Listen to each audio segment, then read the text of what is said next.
Government bond.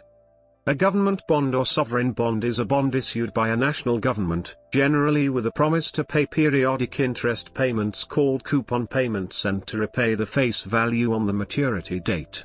The aim of a government bond is to support government spending. Government bonds are usually denominated in the country's own currency, in which case the government cannot be forced to default, although it may choose to do so. If a government is close to default on its debt, the media often refer to this as a sovereign debt crisis. The terms on which a government can sell bonds depend on how creditworthy the market considers it to be. International credit rating agencies will provide ratings for the bonds, but market participants will make up their own minds about this.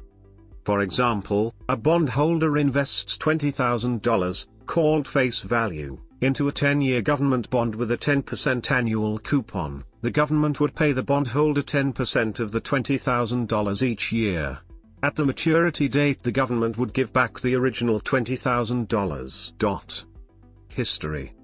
The Dutch Republic became the first state to finance its debt through bonds when it assumed bonds issued by the city of Amsterdam in 1517. The average interest rate at that time fluctuated around 20%. The first official government bond issued by a national government was issued by the Bank of England in 1694 to raise money to fund a war against France. The form of these bonds was both lottery and annuity. The Bank of England and government bonds were introduced in England by William III of England, also called William of Orange, who financed England's war efforts by copying the approach of issuing bonds and raising government debt from the 7 Dutch provinces, where he ruled as a stateholder. Later, governments in Europe started following the trend and issuing perpetual bonds, bonds with no maturity date, to fund wars and other government spending. The use of perpetual bonds ceased in the 20th century, and currently governments issue bonds of limited term to maturity. During the American Revolution, the U.S. government started to issue bonds in order to raise money. These bonds were called loan certificates. The total amount generated by bonds was $27 million and helped finance the war. Risks. Credit risk. A government bond in a country's own currency is strictly speaking a risk-free bond, because the government can if necessary create additional currency in order to redeem the bond at maturity. There have however been instances where a government has chosen to default on its domestic currency debt rather than create additional currency, such as Russia in 1998, the ruble crisis, see national bankruptcy. Investors may use rating agencies to assess credit risk. The Securities and Exchange Commission, SEC, has designated 10 rating agencies as nationally recognized statistical rating organizations. Currency risk. Currency risk is the risk that the value of the currency a bond pays out will decline compared to the holder's reference currency.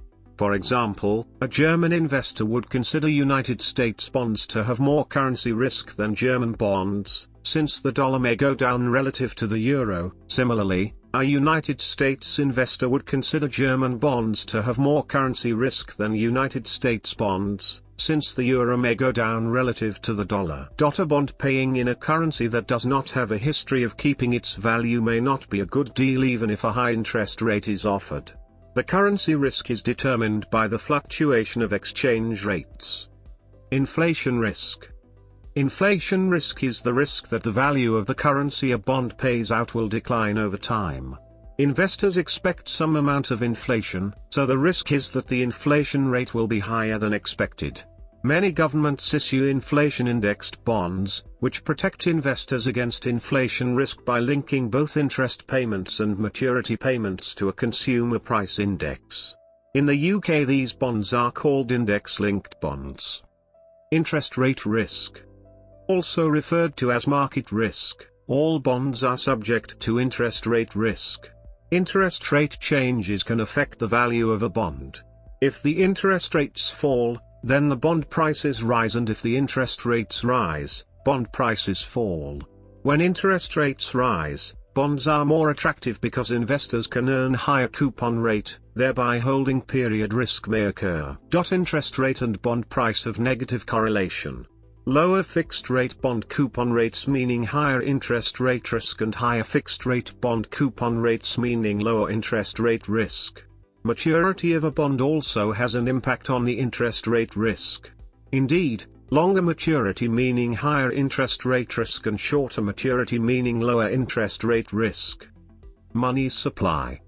If a central bank purchases a government security, such as a bond or treasury bill, it increases the money supply because a central bank injects liquidity, cash, into the economy. Doing this lowers the government bond's yield. On the contrary, when a central bank is fighting against inflation, then a central bank decreases the money supply. These actions of increasing or decreasing the amount of money in the banking system are called monetary policy. United Kingdom. In the UK, government bonds are called gilts. Older issues have names such as treasury stock, and newer issues are called treasury gilt. Inflation-indexed gilts are called index-linked gilts, which means the value of the gilt rises with inflation.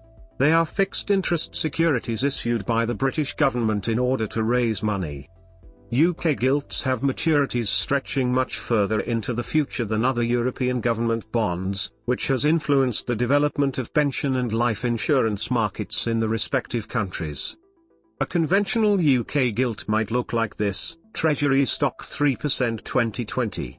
On the 27th of April 2019, the United Kingdom 10-year government bond had a 1.145% yield.